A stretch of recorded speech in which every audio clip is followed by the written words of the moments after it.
Well, good morning. Welcome to Housing Women.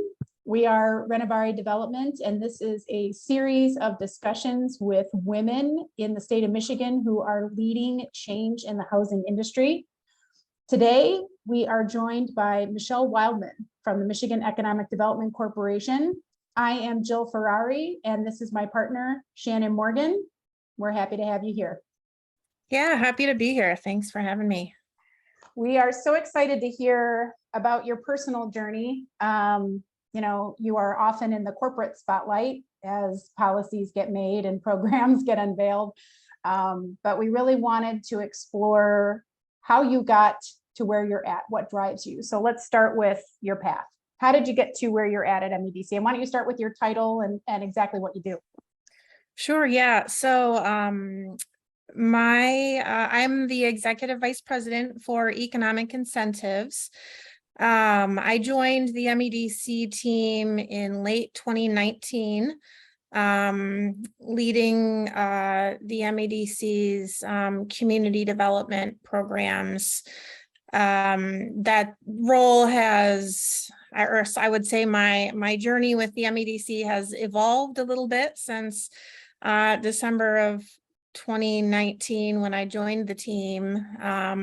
We recently completed a refresh of our strategic plan, and in order to sort of be responsive to the how to best be responsive in community, in a post-COVID environment. Certainly there were some changes that we wanted to make, and among those was trying to drive a little closer collaboration between our business development and community development programs.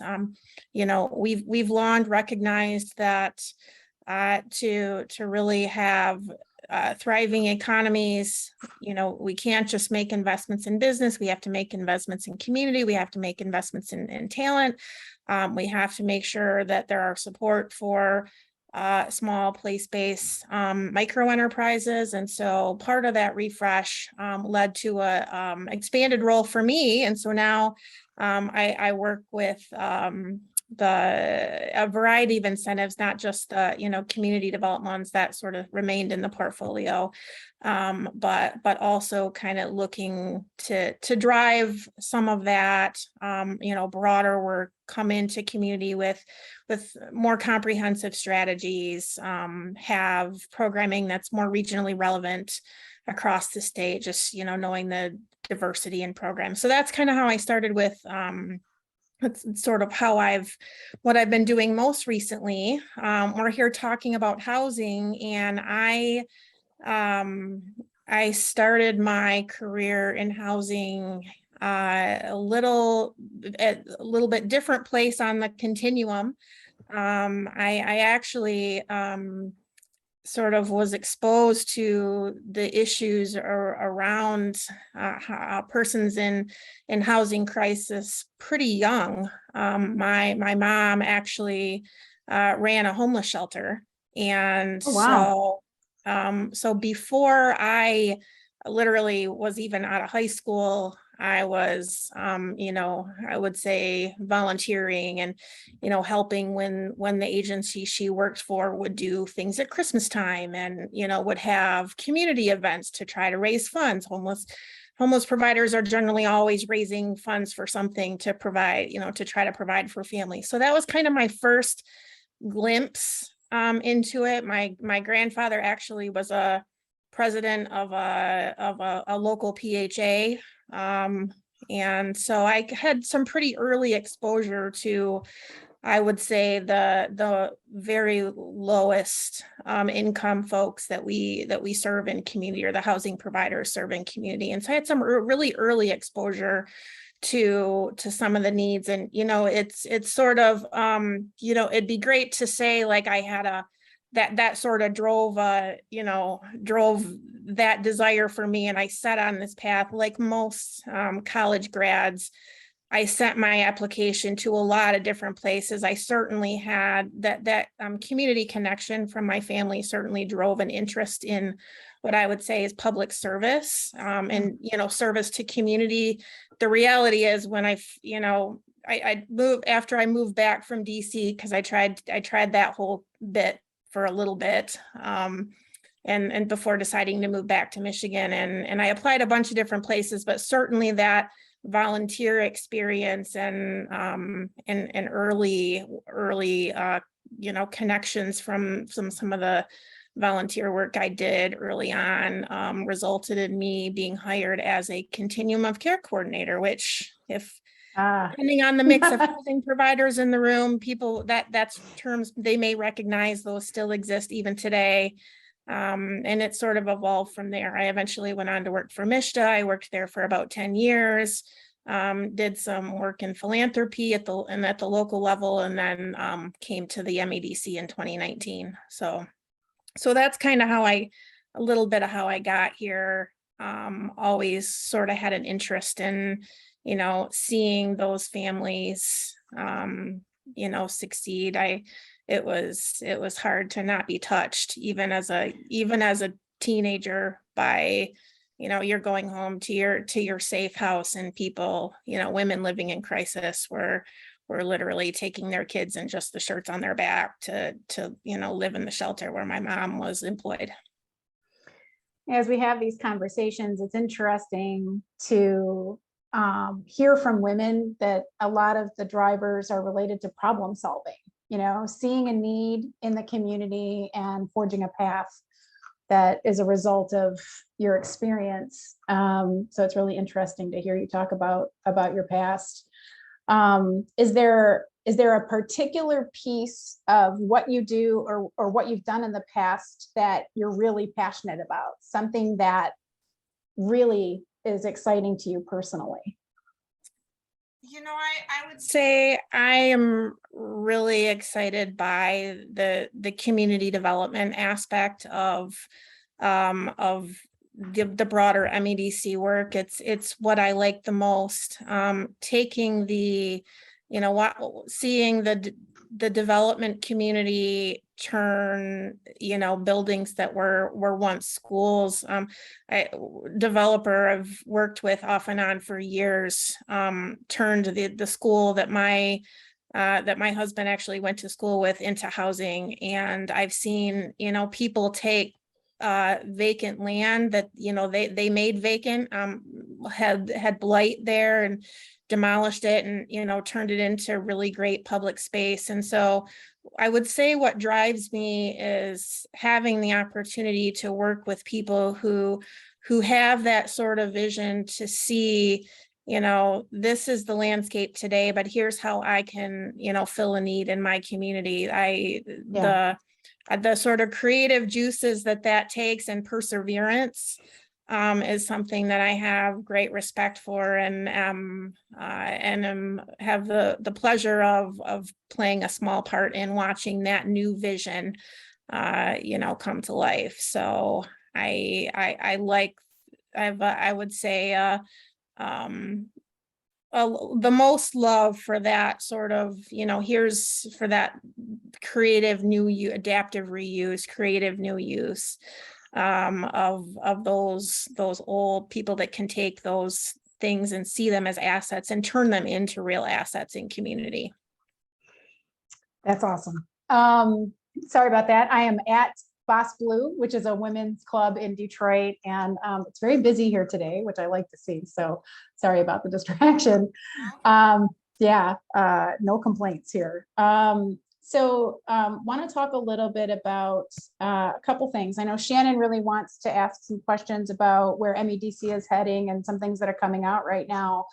And I think that ties into some of the broader questions that we typically ask here. One is, what is the greatest need that you see in housing related to your work right now? Is it workforce housing for a specific segment? Is it extremely low income? What are you seeing from an economic development perspective as the greatest housing need right now in Michigan? So our work, of course, is focused more on the workforce housing aspect of housing development. And I'll say the continuum is important, and we talk about that all the time.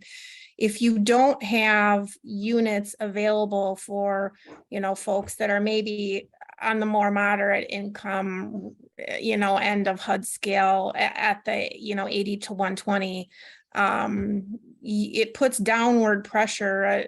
A lack of availability puts downward pressure on all the units, right? If my family and I are out looking to buy a $200,000 home, I mean, good luck to start with, right?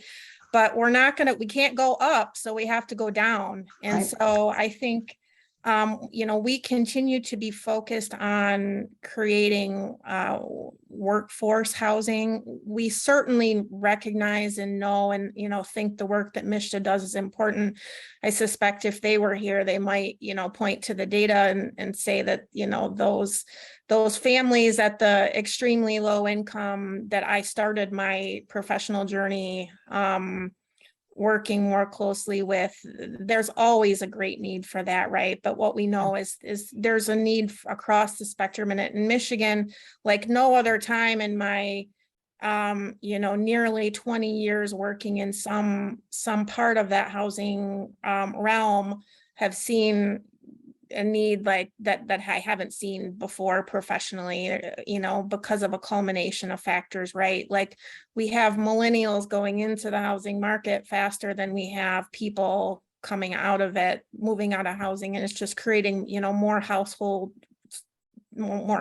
right? So we know there's units, there's the demand has, or this the creation of housing units hasn't kept up in Michigan. So that's where we're focused. We're hearing it from companies. We know that in decisions, when businesses are making decisions to come into the state, that's something they're asking us about continuously. So I would say our focus is on meeting that supply, while recognizing that it's really important that we continue to have strong partnerships with other agencies whose resources are focused in a different part of that. And it's important that we have that range of supply to meet community demands.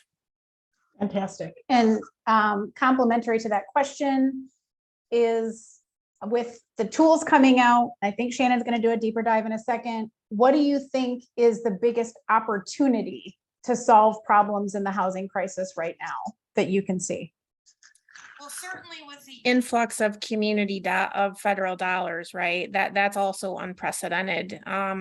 We see more resources available, more recognition of this, I would say, across the board. Companies weren't talking to me about how communities have been talking to me about housing needs since I, started 20 years ago. Companies weren't talking about it. So I think that there is an opportunity through collaboration for us to really drive true change, given the potential federal resources coming down, and potentially to do it in a way that maybe doesn't repeat the errors of the past, where we didn't, we weren't, managing that growth in the same, way that we know is most helpful in a community now. Yeah. I know, well, we've seen that, Shannon and I drive around the state and talk to economic development directors, and have found over the last few years the voice of the corporate community related to housing is getting much stronger. And there's a lot of companies who are choosing not to expand, because even though they're in a position to, because of the lack of housing. So we're definitely seeing that. And Shannon, I know you had some specific things that you wanted to talk to Michele about. Yeah, I think I just want to do a deeper dive. I think it's absolutely amazing. As everyone knows, there's all these moving federal pieces and all these pieces for housing, but hearing someone's personal story like yours, Michele, and your history and going back, I think really gives a deeper perspective on housing, especially, touching areas in the continuum of care and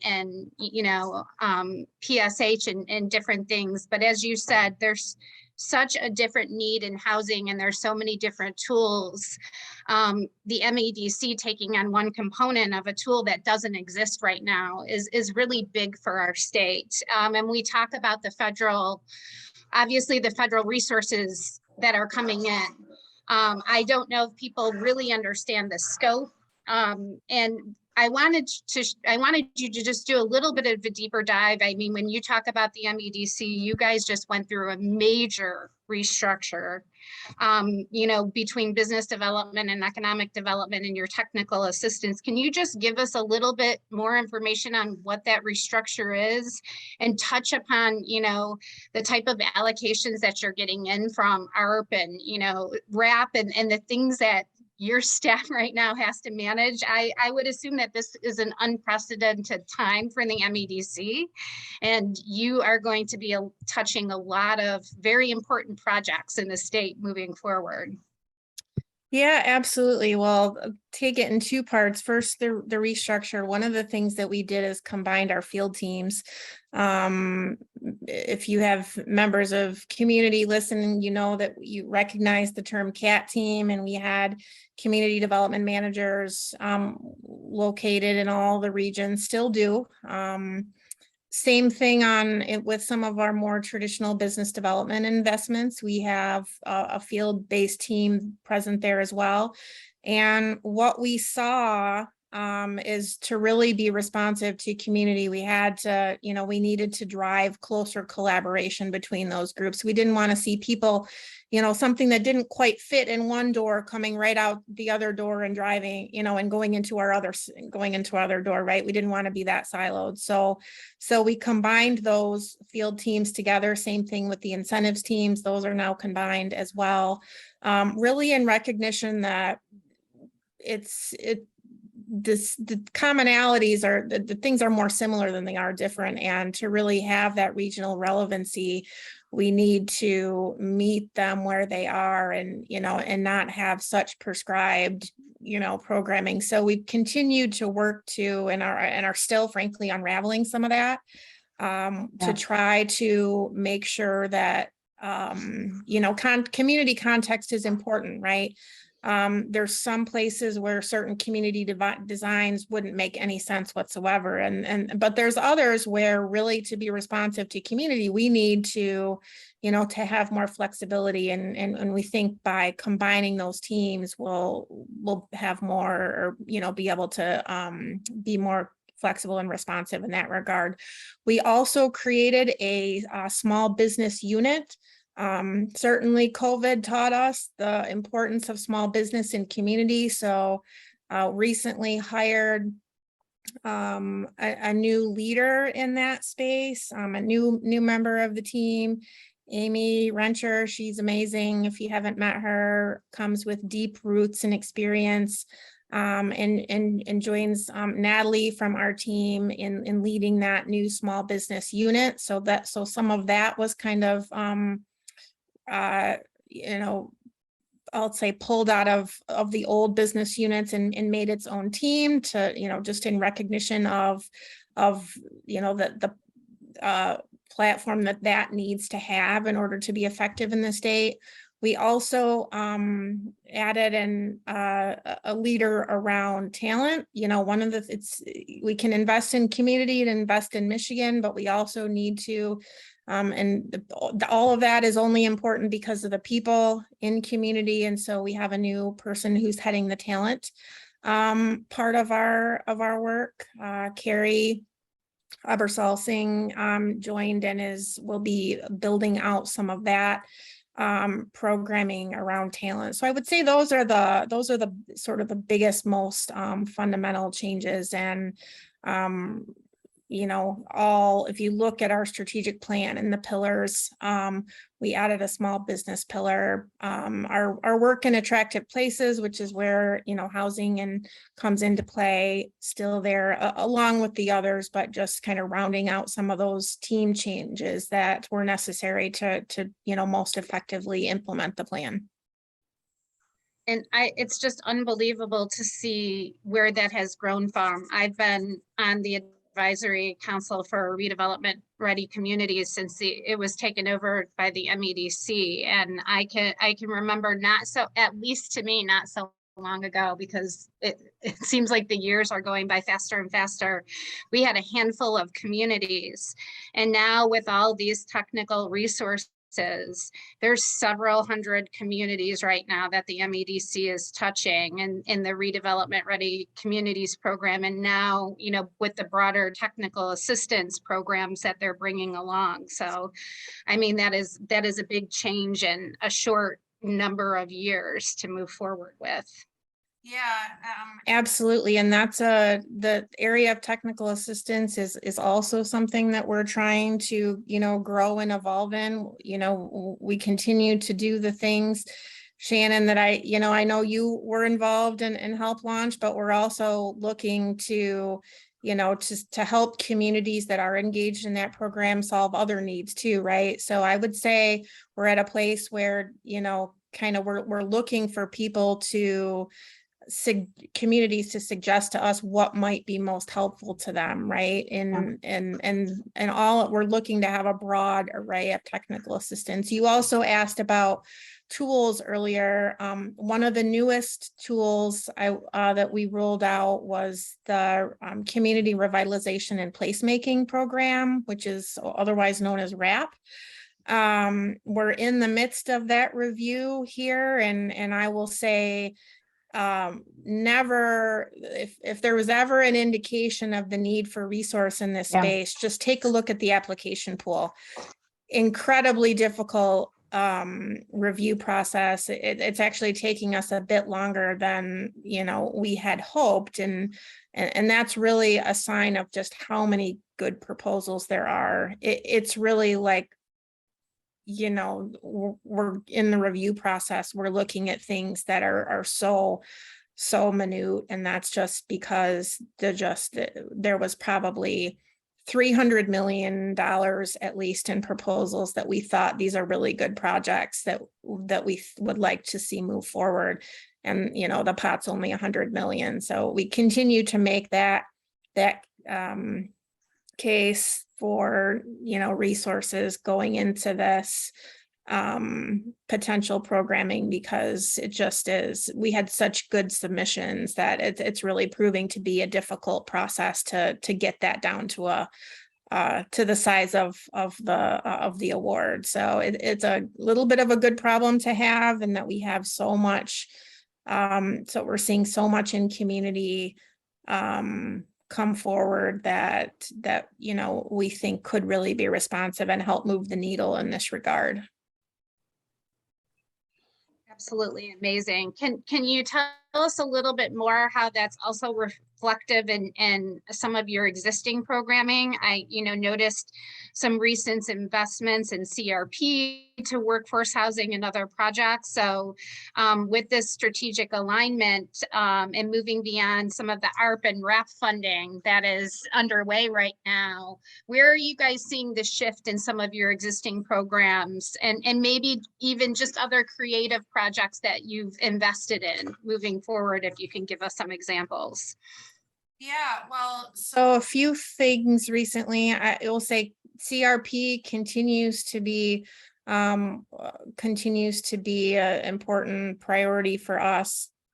If anything, we're trying to, kind of broaden what we'll look at there, just, part of that regional relevancy thing. We want to make sure that if there's a community need, that and the tool can feasibly be used that way. So I would say we're sort of broadening, but that CRP continues to be an important priority. We did recently make some funding available to look at smaller projects as part of an effort to do work around building development capacity, making sure there's opportunities for underrepresented populations to enter into this space. I always say, like, being from Flint, we don't want people coming in and doing things to them, right? We want kind of that homegrown neighborhood development. And so by making some dollars available that maybe doesn't come with the same, so all the same layers that a tool like CRP does and can be used more effectively for smaller incremental development. It's also important in rural areas, we talk about underrepresented populations and, bringing them into the development space and making it easier for that to happen. But rural areas sometimes experience some of the same thing and just not having trouble attracting that development capacity. And so that tool was really what's called Build My Communities, looking at those smaller projects. That's a newer tool to our toolbox, and just, in recognition of a development need. We've invested some technical assistance dollars too, rolled out a developer toolkit that's fairly Michigan specific and was designed to help people who might be entering this space, find and be able to network and make the same sorts of connections, or the right sorts of connections to be successful in that work. So I'm going to go back into a more personal question. With all your experience in so many different state agencies, from land banking to working with Michele and different populations that you're servicing right now, to, your workforce initiative, Jill and I often share, our journey in development, and, we've always had a deep-rooted passion through different pathways on our career for community development. As you said, we're both moms. We both like to, work on the projects that may be a bit more challenging, but serve a deeper purpose. As you transition to this role at such an important time historically right now, and in housing and in community development in the state of Michigan, where would you, if you were looking at the programs that you've been involved in, their creation, what a better experience to have right now in your situation, what are your long-term goals for bridging some of the initiatives that you're working on with the WRAP program coming in, your breadth of experience all coming to this place? What's your long-term goals as it relates to what you want to accomplish at the MEDC, and maybe just even personally in your space and community or economic development? So always a two-pronged question with me. Yeah, gosh, that's a good question. So I would say from the MEDC standpoint, I would love to see us continue the process and, make more resource available for things like WRAP, right? The reason that tool I think was so popular is that it had such broad scope. And, and sort of all those things are important. We saw proposals from people looking to create access to healthy foods and, fill that sort of address that housing desert need. And we saw certainly really great housing proposals come through in recognition of some of the workforce housing. We saw great proposals around the creation of public space, and sort of all those things are important to the residents that are living in these neighborhoods. So for me, I think the goal for me is continuing to make tools and resources available that are relevant at that neighborhood level. Ultimately, the people that live in community are what's most important to me.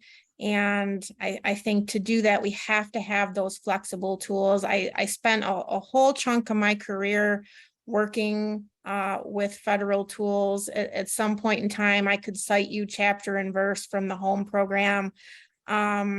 Still recovering from that a little bit, but I actually do, in particularly enjoy some of the flexibility that frankly that comes with things that don't have those layers of federal requirements, as important as I think those tools are, and continue to to advocate that those continue to be available and to be used at the local level.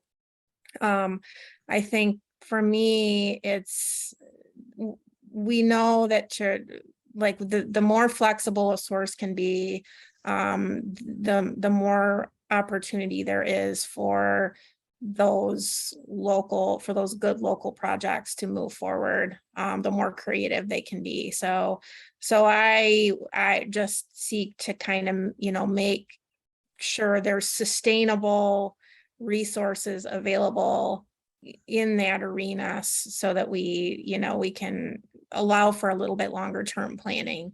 So that's certainly a goal. And I'm trying to remember the second part of your question, personal goals. Gosh, I'm just trying to get my teenagers through high school alive.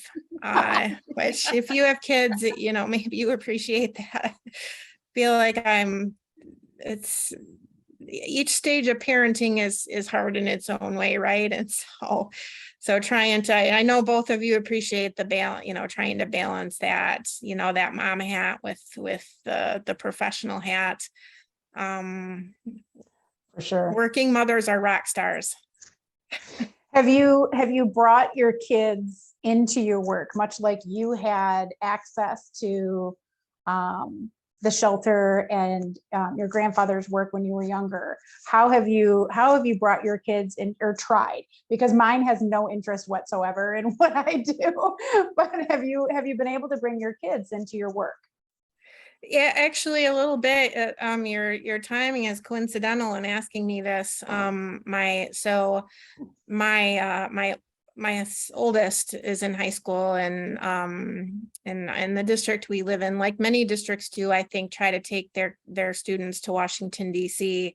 When they're 8th graders. And, certainly none of this would be possible without the legislative process. And that's actually, I did that for a minute too, before I realized it wasn't the aspect of this policy making I thought I could be most helpful at it. But I did work in DC, and continue to know that state and federal legislative processes is particularly important. And so unfortunately for my oldest, who has, I would say, some interest in government and, in history in particular.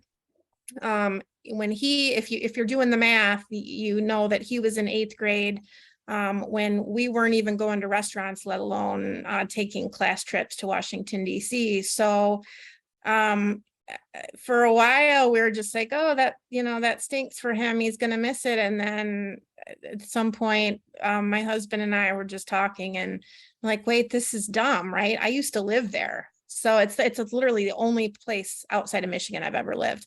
And so I actually took him myself this last weekend to Washington, D.C. And we sort of met with the congressman's office and went to I showed him where HUD was, of course, because he knows I've been to DC like a slew of times, and some of I would say between that and some of the development that's popping up around the state, they've been with me a few times. When it's possible, I try to take them to those ribbon cuttings and groundbreakings, because and they're genuinely kind of interested in it. I think my youngest, I think he just likes the idea of being in charge a little bit with the people, because for a long while he wanted to be the mayor. I don't know why I don't know what the mayor of where, but he wanted to be the mayor. And maybe if I took him to a city council meeting, he'd feel differently about that. But no, I try to loop them into to really watching the amount of effort, because as most of your kids, as young kids, they really thought, well, like my mom builds housing, not technically. And it really does take a village. There's a huge team behind making some of that possible. Yeah. So we've continued to try to expose them to my work in that way. And when we get around the state, we'll drive by some projects. Generally, that's something that I do on family vacations. They're just used to me, like, oh, we're in the Thumb. We have to drive in. We need to swing into Lexington, because something we invested in and was built there. So it's something that's sort of my exposure in my small way to what we do. I think it's a challenge when you have a background that is varied, where you've done all these different things to make your kids understand how you participated in these projects. If you didn't actually swing the hammer, or, you weren't the developer, and, kind of, looking at that, looking at your background and how you have played a role with different hats, different stages of development, different roles in development. How, this is kind of an obvious question, but how do you think that has really enabled you to do what you're doing right now at MEDC? Can you talk a little bit about all the things that you've learned and how you're kind of putting those together in the role that you're playing right now? Some of the most valuable work that I've done was at the local level. As truly hard as that was, frankly, just some of the challenges of being on the ground. And, I was joking about city council meetings, but that's an important part of the process. And so I think it helps me not lose, and I try to never lose that connection to, sort of remembering where I came from. Remember it, like always trying to put myself in those shoes, to really understand the challenges that why these projects are so important to community, and why we have to continue to break through barriers. It's a delicate balance. Some of the rules and structure give people comfort and make our programs sustainable, and make sure they keep getting reauthorized time after time. But the flexibility, and trying to solve those realizing how very important some of these things are to the people that live in these neighborhoods. And you'll have to always strive for that balance. And it's something I continue to work on, and, never want to lose sight of the need for that balance. And I want to personally commend you just for that statement, and just move back to the topic of our focus here, which is housing women, because Jill and I live this every day. We both have been through many different aspects in our career, but not everyone understands what it means to be a community developer. And every time you say public meetings, that's why you'll see big smiles on our faces, because we've experience all types of different local public meetings and getting through the process. And people talk about a village.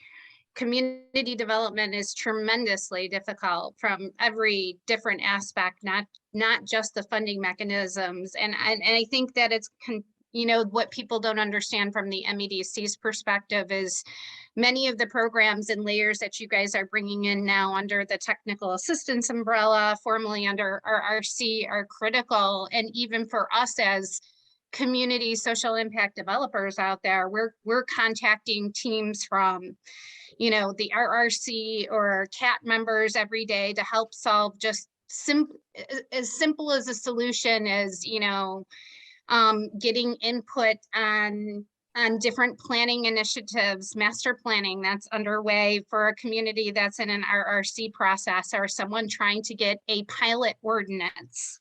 Even though that's a Miche's category, they're in the RRC process and streamlining that with their planners and their TA. And sometimes it's the simple steps, that are underway, but these tools are so important to our communities and to developers like Jill and I moving forward. So, and you can't quite appreciate it if you haven't experienced it. Like you said, it's that connection that you talked about, going back to your first experience of having been through the actual experience, which is critical. Yeah, I would say, I always try to acknowledge when you might have had needed to have had a better understanding. And, I said I worked for Michele for 10 years, and it really wasn't until I worked locally, which actually came between those two, between my years at Michele, and now that I actually sat through a whole public meeting, and not just as a it was somebody who was trying to drive a project, right? Like, so a little bit different hat. And I think that it really brings important perspective. It almost should be in the onboarding list for anyone who's involved in development, to just to listen to that process, because it's important. It's important to the people that live there. Like, these are things that are going to happen in their neighborhood and with their kids and their families, and yet these local leaders are trying to solve these community problems. And so the intersection of those and how that's handled, and it's just an important thing to witness firsthand. It's an important lived experience for me, and something that I think makes me better at this than I was when I was, just looking at things that came across my desk at Michele, because I hadn't quite lived through that. So I always encourage people to, like, go sit through it, watch, especially now in a virtual environment. It's really easy. You can actually listen to the type of dialogue that those and what those local officials are trying to balance, real people with real concerns in their neighborhood, but also trying to, achieve things like bringing in housing and needed community assets, and, how that fits. Well, they don't really teach any of that. I mean, I think a lot of us began our careers in real estate before there were a lot of established accredited programs. We all got to real estate from some other pathway, but this idea that participating in community engagement as a developer and understanding how to assimilate the information that's coming in, not taking things personally, figuring out how to identify the critical issues, what is voice, and what is something that can actually be addressed, all these different things that you have to master as a developer. It's just not something that you can be taught in a classroom.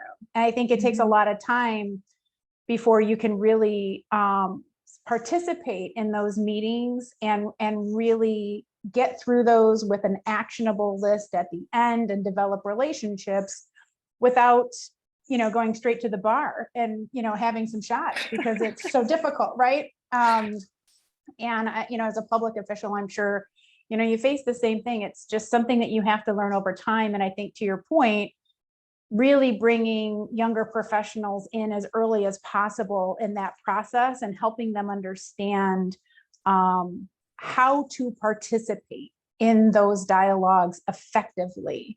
And it just needs to be something that we put more attention on for the younger generation of developers and the emerging developers.